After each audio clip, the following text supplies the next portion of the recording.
హే everyone, కాకరకాయ fry చూపిస్తాను ఆ స్టైల్లో. కాకరకాయని ఇలా కట్ చేసేసి పక్కన పెట్టేసుకున్నాను.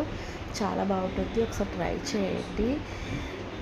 ముందుగా అయితే స్టవ్ ఆన్ చేసి ప్యాన్ పెట్టి నూనె పోసుకోవాలి. ఒక 5-6 చెంచాల దాకా ఆయిల్ హీట్ ఎక్కాక కాకరకాయ ముక్కలు వేసుకుని మగ్గనివ్వండి. మూత పెట్టుకుని పసుపు కూడా వేసేసుకొని మగ్గ పెట్టుకోవాలి.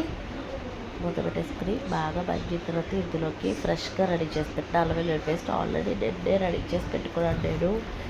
అల్లం వెల్లుల్లి పసుపు కలిపి పేస్ట్ అనేసి ఫ్రిడ్జ్లో పెట్టుకుంటాను. అదైతే ఒక చెంచా వేసి సగం వేసుకోవాలంటే చెంచాన్నర వేసుకున్నాను. ఉల్లిలో ఉల్లిపాయ కూడా పేస్ట్ చేసి పెట్టుకోవాలి. ఈ ఫ్రై అనేది చాలా బాగుంటుంది, రైస్లోకి కలుస్తుంది, టిఫిన్లోకి కూడా బాగుంటుంది. కాకరకాయతో ఎక్కువ నేను ఫ్రై చేస్తాను, కర్రీ కూడా చేస్తాను. అది ఇంకొకసారి చూపిస్తాను. అల్లం వెల్లుల్లి పేస్ట్ పచ్చివాసన పోయాక ఇందులోకి ఉల్లిగడ్డ పేస్ట్ కూడా యాడ్ చేసేసుకోవాలి. తర్వాత కారాన్ని, గరం మసాలా కూడా నిన్నే చేశాను. అది వీడియో కావాలంటే ఆల్రెడీ మన ఛానల్లో ఉంది, ఒకసారి చెక్ చేయండి. ఓకే, గరం మసాలా అండ్ కారం లాస్ట్ అని కొత్తిమీర వేసుకుంటే కాకరకాయ ఫ్రై అయితే రెడీ అయిపోతుంది. మీరు ఒకసారి తిన్నారంటే ఇంకా మీ ఫేవరెట్ అయితే అయిపోతుంది. Subscribe for more videos.